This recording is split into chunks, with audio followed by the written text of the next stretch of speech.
Hello everyone. हम लोग class 9 का चैप्टर पढ़ रहे थे। Chapter number 2 is matter around us pure. ठीक है, तो लास्ट वाले वीडियो में मैंने आप लोगों को पढ़ाया था कि जो मैटर होता है वो या तो प्योर सब्सटेंस होता है या फिर मिक्सचर होता है। ठीक है ना। मैं नए वाले वीडियो को पुराने वाले वीडियो से थोड़ा लिंक करती हूँ ताकि आप लोगों को मतलब पता रहे कि हमने पिछले वीडियो में क्या पढ़ा था और अभी हम उससे रिलेटेड क्या आगे पढ़ेंगे। ठीक है, तो हमने प्योर सब्सटेंस देखा था और जो मिक्सचर्स होते हैं मिक्सचर्स को हम टू टाइप में क्लासिफाई करते हैं। ठीक है, एक होता है होमोजीनियस मिक्सचर और दूसरा होता है हेट्रोजीनियस मिक्सचर। ठीक है, तो होमोजीनियस मिक्सचर है और जो हेट्रोजीनियस मिक्सचर है वो एक्चुअल में क्या होते हैं, वो एक सॉल्यूशन है ना। आप क्या कर रहे हो, मतलब डिफरेंट टाइप के जो प्योर सब्सटेंसेस है उनको आपस में मिक्स करते हो। ठीक है, उससे क्या बनता है, एक मिक्सचर फॉर्म होता है। अब वो या तो होमोजीनियस हो सकता है या फिर हेट्रोजीनियस हो सकता है। ठीक है ना, वो डिपेंड करेगा कि आपने जो पार्टिकल्स लिए हैं, जो सॉलिड लिया है वो कैसा है। ठीक है ना, जैसे कि हम बात करें, आपने पानी में क्या डिजोल्व करा, पानी में आपने सॉल्ट डिजोल्व करा तो उससे जो सॉल्यूशन बनता है दैट इज होमोजीनियस मिक्सचर। और अगर आप पानी में ही सैंड को डाल दोगे या फिर चॉक पाउडर डालोगे तो उससे जो सॉल्यूशन बनता है दैट इज हेट्रोजीनियस मिक्सचर। ठीक है ना, तो हम लोगों ने पढ़ा था कि जो होमोजीनियस मिक्सचर होते हैं उनका कंपोजिशन क्या होता है, सेम होता है। मतलब जब आप पूरा ऊपर से नीचे सॉल्यूशन देखोगे तो वो एक जैसा दिखाई देता है। और हेट्रोजीनियस मिक्सचर कैसे होते हैं, उसमें जो पार्टिकल्स होते हैं वो अलग से दिखाई देंगे सॉल्यूट के। ठीक है ना, मतलब कि वो जैसे कि आप उसको अनडिस्टर्ब छोड़ दोगे तो वो सेडिमेंट हो जाते हैं। ठीक है ना, तो हम इसीलिए आगे बढ़ते हैं। हम आज पढ़ेंगे आज वाले लेक्चर में टाइप्स ऑफ सॉल्यूशन। ठीक है, तो जो सॉल्यूशन का टाइप होता है उसको हम तीन पार्ट में डिवाइड करते हैं। ठीक है,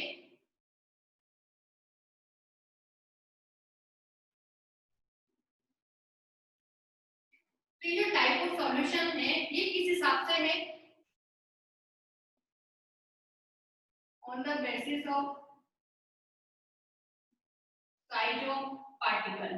ठीक है, पार्टिकल आपने क्या करा, कोई सॉल्यूशन बनाया, उसमें जो आप सॉल्यूट डाल रहे हो है ना, उसकी जो पार्टिकल साइज है वो क्या है। ठीक है, उस हिसाब से हम इसको क्लासिफाई करते हैं। First one is true solution और सेकंड होता है colloidal solution and third one is suspension. ठीक है, ये तीनों क्या है बच्चों, सॉल्यूशन है ना। ये तीनों सॉल्यूशन है, तीनों मिक्सचर है। लेकिन ये जो ट्रू सॉल्यूशन होता है दैट इज होमोजेनियस मिक्सचर है ना, और ये जो कोलाइडल सॉल्यूशन है और जो सस्पेंशन है ये होते हैं हेट्रोजीनियस। ठीक है ना, यहाँ पर जो पार्टिकल्स होते हैं वो क्या होते हैं, उसमें अच्छे से मिक्स नहीं होते, जो कंपोजिशन है वो यूनिफॉर्म नहीं रहता। ठीक है, तो इसमें हम आगे बढ़ते हैं। इस वाले वीडियो में हम लोग ट्रू सॉल्यूशन डिस्कस करेंगे। ठीक है,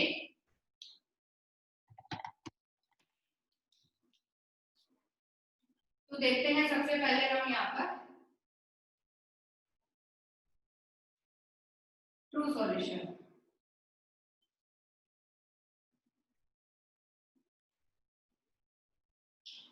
ट्रू सॉल्यूशन मतलब कि ऐसे सॉल्यूशन जो कि कैसे होते हैं, होमोजीनियस होते हैं नेचर में है ना।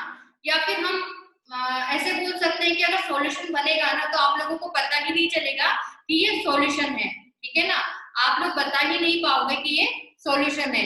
जैसे कि हम लोग क्या करते हैं, पानी में नमक डालते हैं है ना, पानी में हम शुगर भी डालते हैं, वो जब डिजोल्व होते हैं तो आप लोग ये आइडेंटिफाई नहीं कर पाओगे कि इसमें शुगर है या फिर सॉल्ट है। ठीक है ना, मतलब वो जो सॉल्यूशन है वो पूरा इतने अच्छे से बनता है, कंपोजिशन क्या रहता है, यूनिफॉर्म है ना, तो आपको पता ही नहीं लगेगा कि ये सॉल्यूशन है। ठीक है, इस तरीके से भी आप समझ सकते हो, क्योंकि ये जो होते हैं ये होमोजीनियस होते हैं नेचर में और इनका जो कंपोजिशन है वो क्या रहता है, यूनिफॉर्म।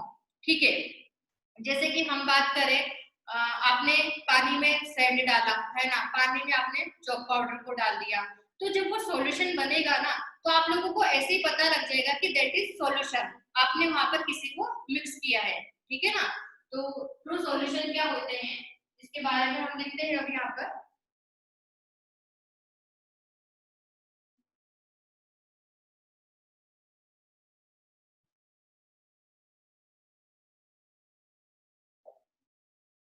अब होमोजेनियस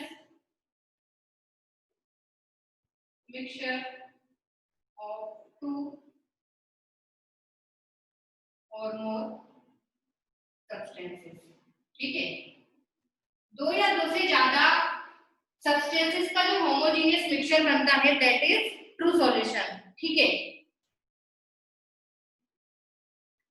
अब देखो बच्चों, यहाँ पर क्या हो रहा है कि हम कोई सॉल्यूशन बना रहे हैं, ट्रू सॉल्यूशन जिसका नाम है ना। अब उसके कंपोनेंट क्या होते हैं, सॉल्यूशन की कंपोनेंट क्या होते हैं, तो हम यहाँ पर लिखते हैं कंपोनेंट ऑफ अ सॉल्यूशन, ठीक है। तो जो सॉल्यूशन होता है उसके कंपोनेंट होते हैं, एक होता है सॉल्यूट और दूसरा होता है सॉल्वेंट, ठीक है। तो सॉल्यूशन के कंपोनेंट होते हैं, एक सॉल्यूट होगा और दूसरा सॉल्वेंट, ठीक है। या फिर हम ऐसे भी बोल सकते हैं कि जो सॉल्यूशन होता है वो होता है सॉल्यूट प्लस सॉल्वेंट, ठीक है। अब सॉल्यूट क्या होता है देखिए,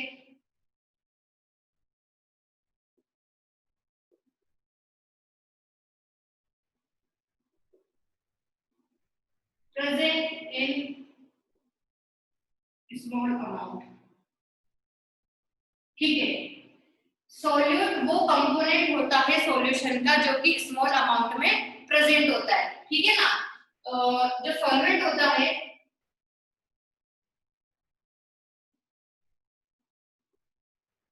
सॉल्वेंट के लिए हम क्या लिख सकते हैं, प्रेजेंट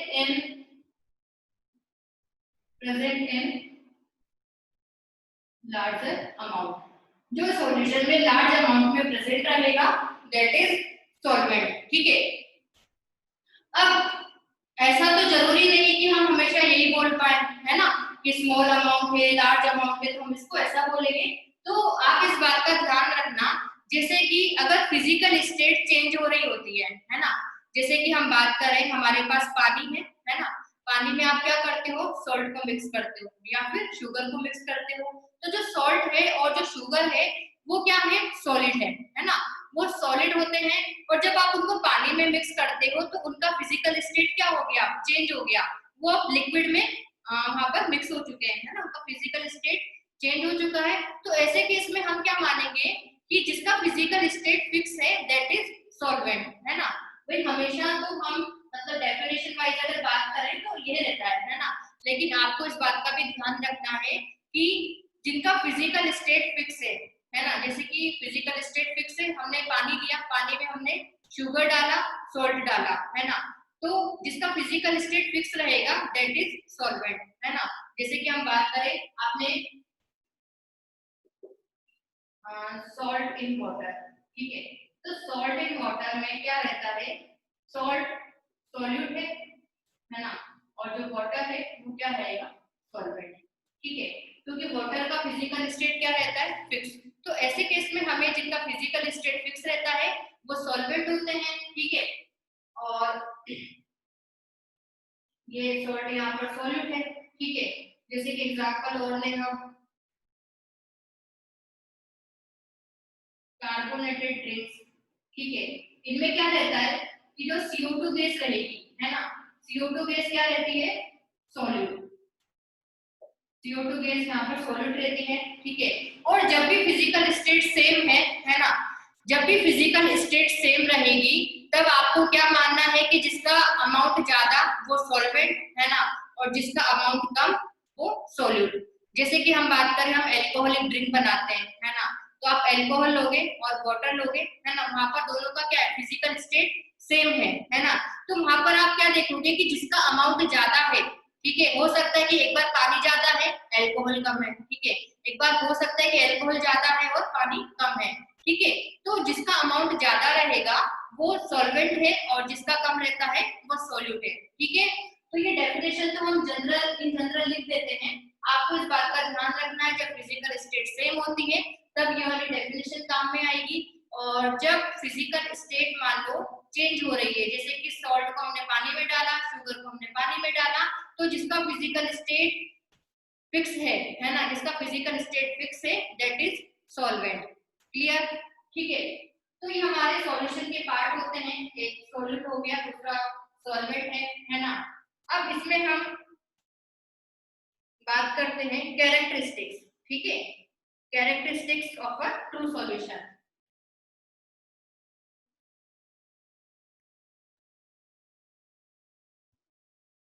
कैरेक्टरिस्टिक्स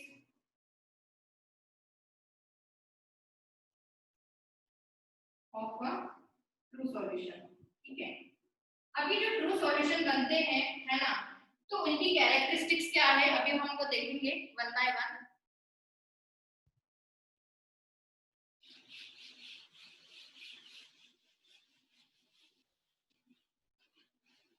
तो चलो मैं आप लोगों को एग्जांपल देती हूँ, उसको देखकर ही आप बता दोगे, है ना। हमने एग्जांपल लिया, हमने वाटर में सॉल्ट को मिक्स कर दिया, वो डिसॉल्व होगा, एक सॉल्यूशन बनेगा, ठीक है। उस सॉल्यूशन को देखकर आप क्या क्या बोल सकते हो वो हम यहाँ पर लिखेंगे, कैरेक्टरिस्टिक्स हो जाएगी उसकी, ठीक है। जैसे कि फर्स्ट है क्लियर एंड ट्रांसपेरेंट, ठीक है।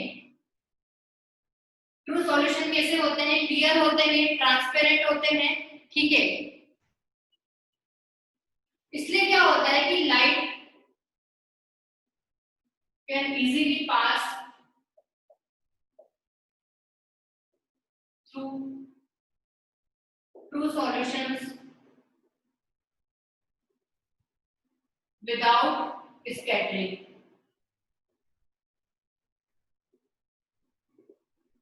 ठीक है।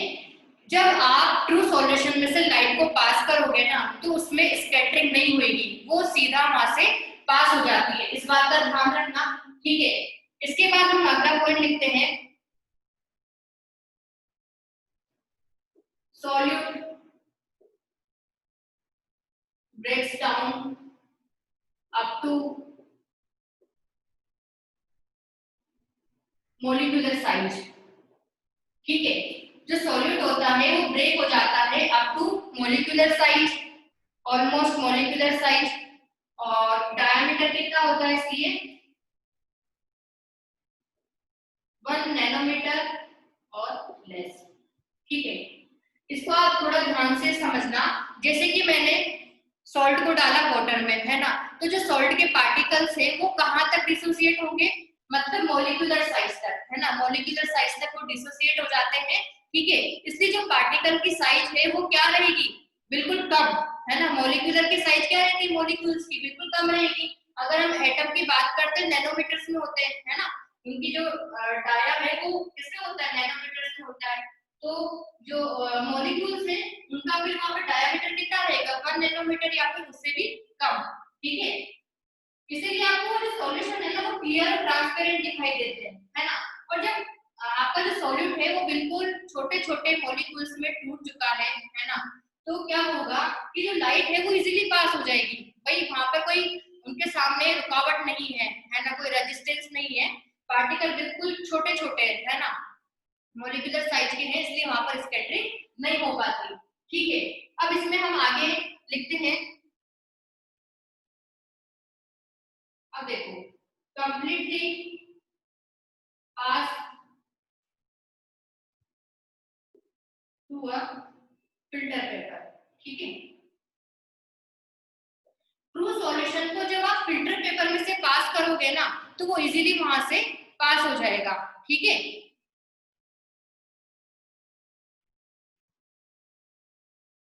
Because size of particles of a true solution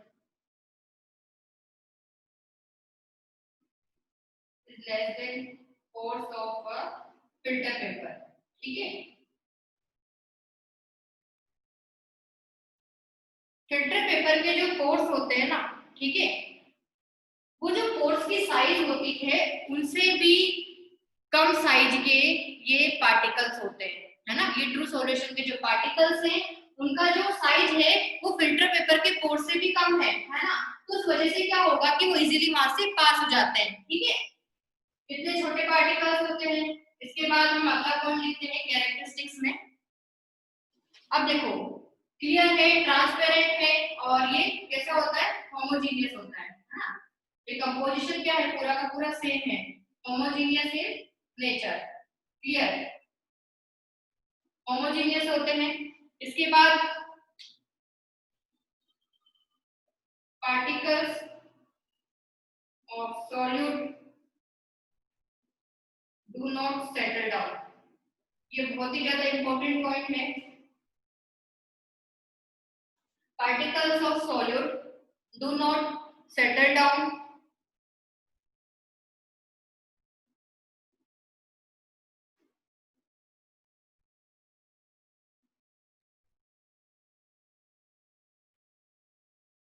but क्या ध्यान रखना है, टेम्परेचर कांस्टेंट होना चाहिए, ठीक है।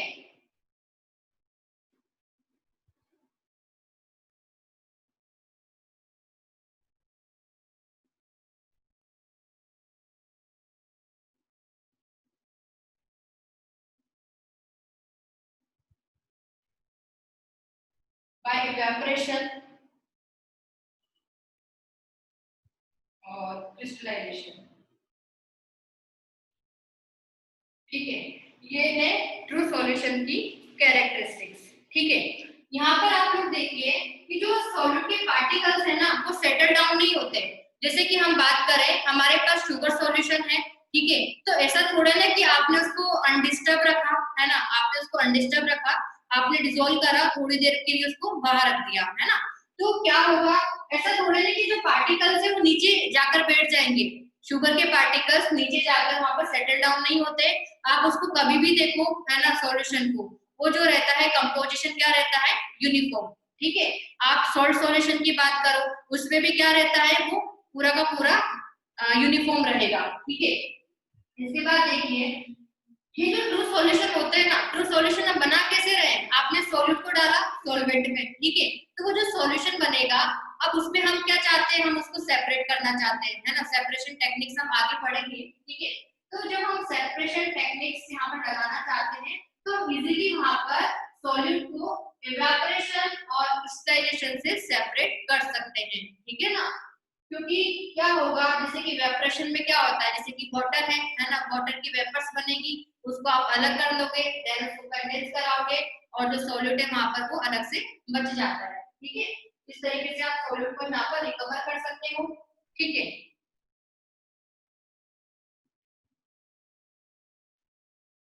इसके बाद हम अगला देखते हैं इसमें, ये जो ट्रू सॉल्यूशन है ना बच्चों, इसको फिर हम फर्दर क्लासिफाई करते हैं, है ना।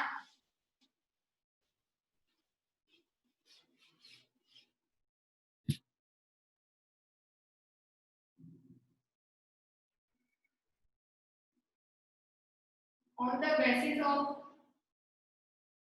कंसेंट्रेशन, ठीक है। कंसंट्रेशन के बेसिस पर हम ट्रू सॉल्यूशन को क्लासिफाई कर सकते हैं, सैचुरेटेड सॉल्यूशन, ठीक है, अनसैचुरेटेड और सुपर सैचुरेटेड, ठीक है। तो ये तीन तरह के यहाँ पर ट्रू सॉल्यूशन हो सकते हैं, ठीक है। तो देखिए, सैचुरेटेड, अनसैचुरेटेड और सुपर सैचुरेटेड, ठीक है। भाई कंसंट्रेशन क्या होती है, कंसंट्रेशन से हम क्या बताते हैं कि पार्टिकल्स कितने हैं, है ना।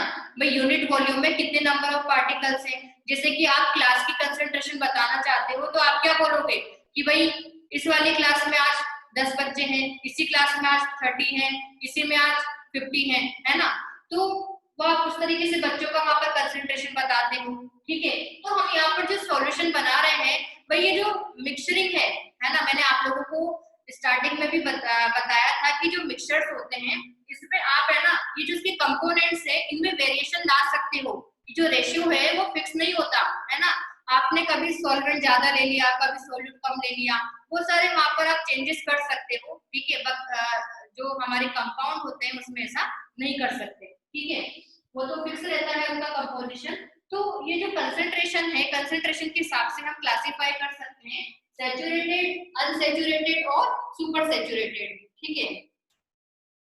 अब देखो सैचुरेटेड सॉल्यूशन हम किसको बोलेंगे, जैसे कि एक कैपेसिटी होती है ना, भाई आप कोई सॉल्यूशन बनाना चाह रहे हो तो उसकी जो जितनी कैपेसिटी है ना, उतना अमाउंट उसमें अगर डिसॉल्व है सॉल्यूट का, ठीक है, उसको हम क्या बोलते हैं, सैचुरेटेड, ठीक है। जैसे कि मान लो किसी का एक्स है, मान लो एक्स ग्राम पर्टिकुलर वॉल्यूम में डिसॉल्व हो सकता है मैक्सिमम, ठीक है, तो वो उसकी क्या होती है, सोल्यूबिलिटी, ठीक है, ये हम किसी फिक्स टेम्परेचर पे बताते हैं, ठीक है। तो वो सैचुरेटेड सॉल्यूशन होते हैं। अब हो सकता है कि जितना उसमें मैक्सिमम डिसॉल्व हो सकता है उतना उसमें हमने उसको डिसॉल्व नहीं करा है, उतना अमाउंट सॉल्यूट का वहां पर प्रेजेंट नहीं है, वो सॉल्यूशन होते हैं अनसैचुरेटेड, ठीक है।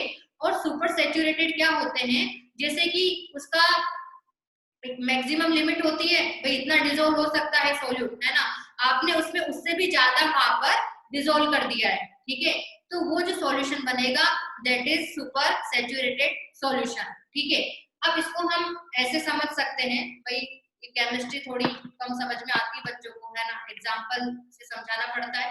तो देखिए जैसे कि कोई पर्सन है ना, उस पर्सन की कैपेसिटी है कि वो 4 रोटी खा सकता है, ठीक है, वो 4 रोटी खा सकता है, ठीक है। अब उसने 4 रोटी खा ली है, ठीक है, इसका मतलब वो क्या हो चुका है, सैचुरेटेड, उसकी कैपेसिटी 4 रोटी की है, वो सैचुरेटेड हो चुका है। अब किसी दिन मान लो हो सकता है उसको रोटी उतनी नहीं मिली, है ना, उसने 2 रोटी खाई, तो वो अब किस स्टेट में है, अनसैचुरेटेड, है ना, उसको हम क्या बोलेंगे, अनसैचुरेटेड, मतलब उसकी जितनी कैपेसिटी है ना उतना उसने अभी एक्सेप्ट नहीं करा है, ठीक है, दैट इज अनसैचुरेटेड। और सुपर सैचुरेटेड हम कैसे समझेंगे, जैसे कि वो 4 रोटी खा सकता है ना, अब उसने 4 रोटी खा ली है और हमें उसको 2 रोटी और खिलानी है, ठीक है, होता है ना कभी खुशी खुशी में भाई 2 रोटी और खा लो, तो हमने उसको बोला कि भाई आप चक्कर लगा के आओ, कहीं पर दौड़ कर आओ, है ना, तो वो उससे क्या होगा, उसको भूख और लगेगी, है ना, तो उस वजह से वो 2 रोटी और खा लेगा, ठीक है। तो इस टाइप से उसको क्या बोलेंगे, सुपर सैचुरेटेड, ठीक है, जितनी कैपेसिटी थी उससे ज्यादा उसने वहां पर एक्सेप्ट किया है, दैट इज सुपर सैचुरेटेड, ठीक है। तो ट्रू सॉल्यूशन 3 टाइप से हम इनको बता सकते हैं। तो यहाँ पर हम लिखते हैं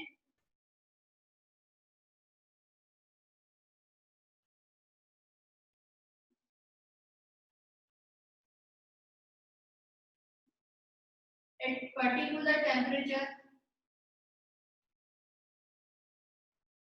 maximum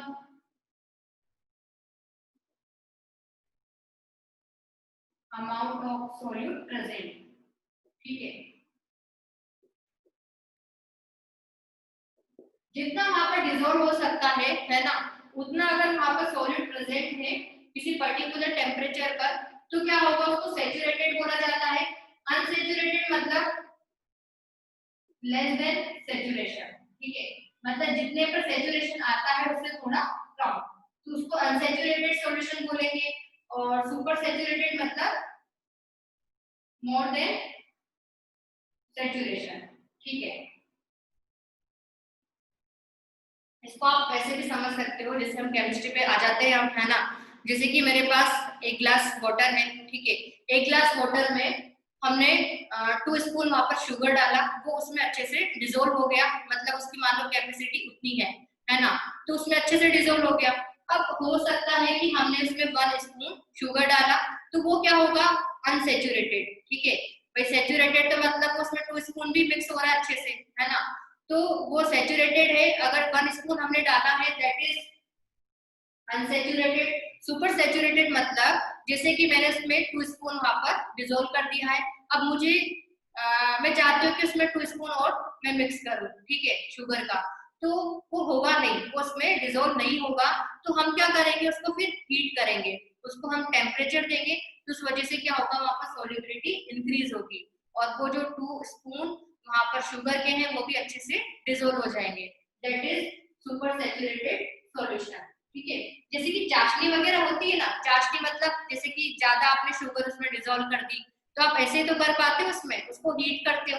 ठीक है, इसलिए वो जो चाशनी है वो बन पाती है। ठीक है, अब इसके बाद हम आगे देखते हैं इसमें on the basis of solvent. ठीक है, ट्रू सॉल्यूशन को हम सॉल्वेंट के बेसिस पर क्लासिफाई कर सकते हैं।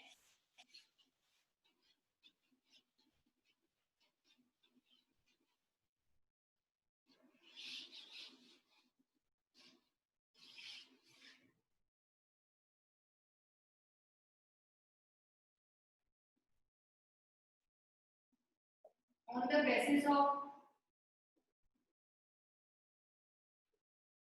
सॉल्वेंट। ठीक है, सॉल्वेंट जनरली हम वाटर का यूज करते हैं। हम वाटर में ही क्या करते हैं, शुगर डालते हैं, सॉल्ट डालते हैं। ठीक है, एसिटिक एसिड डाल दिया, अल्कोहल डालते हैं। ठीक है, तो जनरली हमारे जो सॉल्यूशन होते हैं वो एक्वस होते हैं। ठीक है, तो हम यहाँ पर लिख सकते हैं एक होता है एक्वस, एक्वस सॉल्यूशन।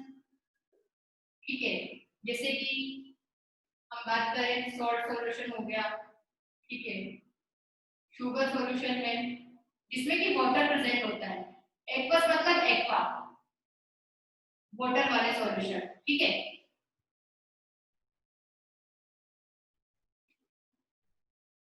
विनेगर है। ठीक है, इसके बाद देखिए non aqueous solution.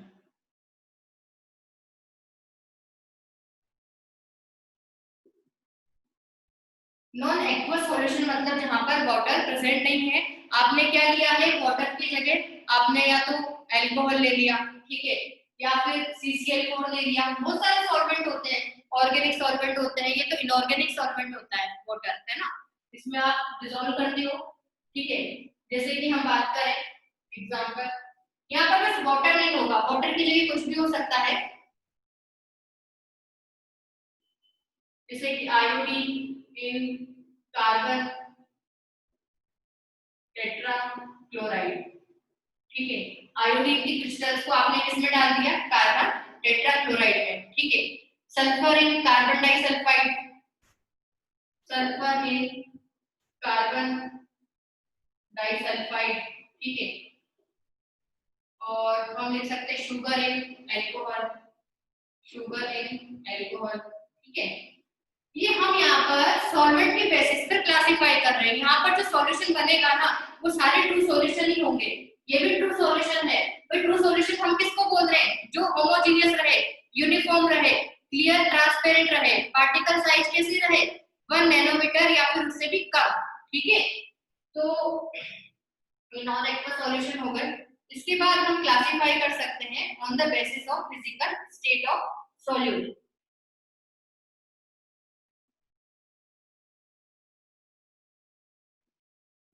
On the basis of physical state of solute and solvent. ठीक है, अब बच्चों को क्या कंफ्यूजन रहता है ना, बहुत से लोगों को रहता है कि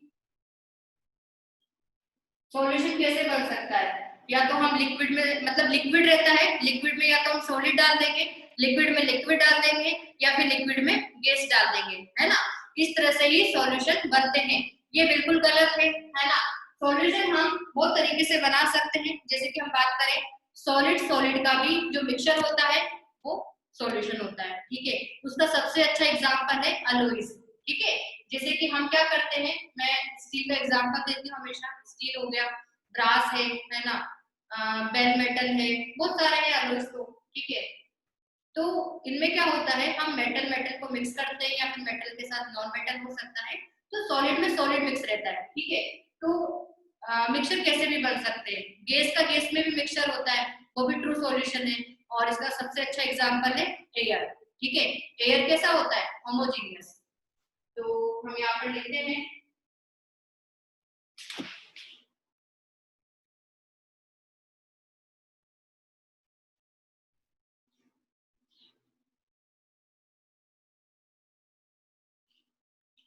first one is solid solid, है ना। यहाँ पे जो सॉल्यूशन बनेगा ना वो होमोजेनियस ही रहेगा, ट्रू सॉल्यूशन है। और इसका हम एग्जांपल लिखते हैं जैसे कि अलॉयज, ठीक है। अलॉयज में क्या रहता है, फर्स्ट एग्जांपल जैसे कि हम बात करें ब्रास, ब्रास में 30% जिंक रहता है और 70% रहता है कॉपर। इनको जब हम इस रेशियो में मिक्सरिंग करते हैं तो क्या बनता है, ब्रास, ठीक है। एक होता है बेल मेटल है, ठीक है, 80% कॉपर और 20% होता है टिन, ठीक है। तो ये सॉलिड सॉलिड के मिक्सचर है, ठीक है। और मैंने आप लोगों को शायद बताया होगा कि जो मिक्सचर्स होते हैं, मतलब जैसे कि ट्रू सॉल्यूशन है, वहां पर अगर हम जैसे मिक्सरिंग करते हैं ना तो जो उसके इंडिविजुअल कंपोनेंट है वो आफ्टर सॉल्यूशन भी अपनी प्रॉपर्टीज को रिटेन करते हैं। ऐसा नहीं कि वहां पर उनकी जो केमिकल प्रॉपर्टीज है वो डिस्ट्रॉय हो जाएगी। जैसे कि हम कंपाउंड की बात करें, कंपाउंड वाटर है ना। तो जैसे कि वाटर है तो उसमें हाइड्रोजन होता है, ऑक्सीजन होता है ना। हाइड्रोजन क्या करता है, कंबस्टिबल गैस है, कॉक्साउंड के साथ बर्न होता है। ऑक्सीजन, ऑक्सीजन सपोर्टर होती है कंबशन की, ठीक है। जब ये दोनों कंबाइन होंगे H2O बनेगा तो वो क्या करता है, वो फायर को एक्सटिंग्विश करता है ना, आग बुझाने में काम आता है। तो कंपाउंड में जरूरी नहीं कि उसकी जो कंपोनेंट्स की प्रॉपर्टी है वही उसमें रहे, लेकिन यहाँ पर क्या होता है कि वो अपनी प्रॉपर्टीज को रिटेन करते हैं। जैसे कि मैं ब्रास की बात करूं, है ना, ब्रास में मैंने अगर एसिड डाला, ब्रास में मैंने अगर एसिड डाला तो ऐसा नहीं है कि इसमें कॉपर आ गया तो रिएक्शन नहीं होगी। यहाँ पर रिएक्शन करने वाला कौन है, जिंक। जिंक क्या करेगा, H2SO4 से मतलब सल्फ्यूरिक एसिड अगर हम लेते हैं तो उससे रिएक्शन करके हाइड्रोजन गैस रिलीज करेगा, ठीक है। तो आफ्टर मिक्सचरिंग भी वो अपनी प्रॉपर्टीज को रिटेन करते हैं, ठीक है। अब इसमें हम आगे बढ़ते हैं, जैसे कि सॉलिड सॉलिड हो गया, ठीक है। सॉलिड सॉलिड के बाद हम देखते हैं solid liquid.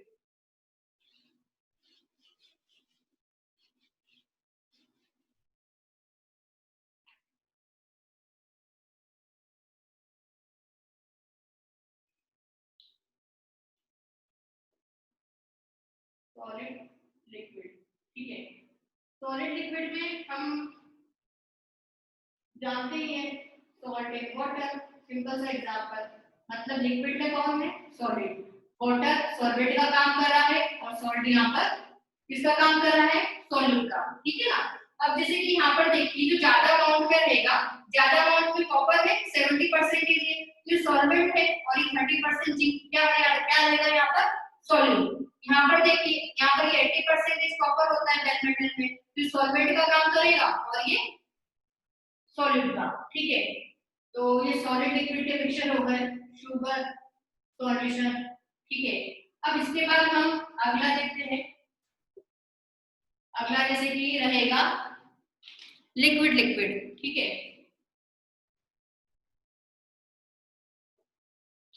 Liquid liquid alcoholic drinks, ठीक है।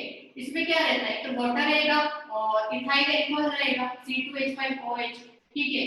ये किसका काम करेगा, सॉल्यूट का, है ना, और ये सॉल्वेंट का, ठीक है।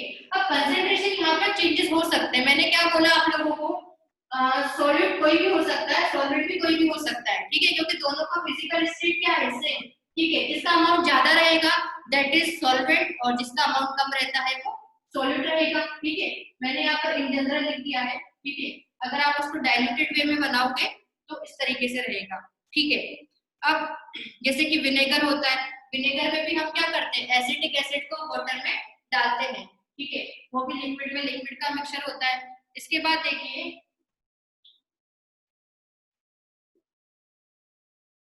गैस लिक्विड, गैस और लिक्विड का क्या रहेगा, एरेटेड ड्रिंक्स, ठीक है। तो इसमें वाटर रहता है और एक CO2 रहेगा, CO2 यहाँ पर सॉल्यूट का काम करेगा, ठीक है, और ये क्या रहेगा, सॉल्वेंट। अब जो CO2 गैस है, CO2 उसमें क्या रहेगी, CO2 जब वाटर में डालेंगे तो उसमें डिसॉल्व होने के बाद भी वो गैसियस फॉर्म में ही रहता है, ठीक है ना। तो यहाँ पर हम वाटर को ही सॉल्वेंट लेंगे क्योंकि इसका फिजिकल स्टेट क्या रहता है, फिक्स, ठीक है। अब इसके बाद हम अगला देखते हैं गैस लिक्विड, और ये हो गया फोर्थ वाला। इसके बाद फिफ्थ है गैस में मिक्सचर, ठीक है। वैसे ये 9 टाइप के होते हैं बट हमारे 9th क्लास में इतना ही दिया हुआ है तो हम इतना ही देखेंगे, ठीक है। गैस में मिक्सचर जैसे कि हम बात करें एयर, सबसे सिंपल सा एग्जांपल है। एयर में क्या होता है बच्चों, 78% नाइट्रोजन और 21% हम ऑक्सीजन लेते हैं। ये ज्यादा अमाउंट वाले मैंने लिखी है, इसके बाद भी जैसे कार्बन डाइऑक्साइड है ना, वाटर वेपर होता है और इनर्ट गैसेस होती है, ठीक है। अब यहाँ पर देखिए जो नाइट्रोजन है, नाइट्रोजन ज्यादा अमाउंट में है, नाइट्रोजन ज्यादा अमाउंट में है तो ये सॉल्वेंट की तरह वर्क करेगा और इसको हम क्या बोलेंगे, सॉल्यूट, ठीक है। और इस बात का ध्यान रखना है कि जब भी गैस के साथ मिक्स होती है वो हमेशा होमोजीनियस मिक्सचर ही बनाएगी, है ना। ऐसा नहीं कि वहां पर हेट्रोजीनियस मिक्सचर बनेगा, क्योंकि आगे जब हम कोलाइडल सॉल्यूशंस और सस्पेंशन पढ़ेंगे, है ना, तो वहां पर आप यही टाइप देखोगे, ठीक है। इसी टाइप से वहां पर हम क्लासिफाई करते हैं, तो वहां पर गैस का गैस में नहीं आता, क्योंकि गैस का मिक्सचर ऑलवेज होमोजीनियस होता है, ठीक है ना, वो यूनिफॉर्म कंपोजिशन पे रहते हैं, ठीक है। अब यहाँ पर हमने देखिए सॉल्वेंट लिखा है, सोल्यूट लिखा है, बहुत अच्छे से हमने पढ़ा है, इसको हम सॉल्वेंट लेंगे, इसको सोल्यूट लेंगे। हम ऐसा क्यों कर रहे हैं, क्योंकि हम अगले वाले वीडियो में पढ़ेंगे कंसंट्रेशन टर्म्स, ठीक है। कंसंट्रेशन टर्म्स हम लोग नेक्स्ट वाले वीडियो में डिस्कस करेंगे। इस वाले वीडियो में हम लोगों ने ट्रू सॉल्यूशन को पढ़ा, ठीक है। ट्रू सॉल्यूशन क्या होता है, उसकी कैरेक्टरिस्टिक्स क्या है, ठीक है, वो हम लोगों को अच्छे से आनी चाहिए, ठीक है। हमने क्लासिफिकेशन पढ़ा है, on the basis of solvent है, फिजिकल स्टेट है, कंसंट्रेशन है, तो ट्रू सॉल्यूशन की ही हम कंसंट्रेशन बता पाते हैं। मैंने आपको पहले भी बताया है कि जो ट्रू सॉल्यूशन होते हैं उसी की हम कंसंट्रेशन बता पाते हैं। जैसे कि आप देखिए ना, अगर कंपोजिशन यूनिफॉर्म है तभी तो आप कंसंट्रेशन बता पाओगे। जब जो कंपोजिशन है वो यूनिफॉर्म नहीं है तो आप कंसंट्रेशन नहीं बता पाओगे, कहीं पर पार्टिकल्स ज्यादा है, कहीं पर कम है, ठीक है, तो उसका पूरा का पूरा वहां पर एनालिसिस नहीं कर सकते। तो हम जो कंसंट्रेशन टर्म्स पढ़ते हैं वो ट्रू सॉल्यूशन के लिए ही पढ़ते हैं, तो वो हम नेक्स्ट वाले वीडियो में डिस्कस करेंगे। Thank you.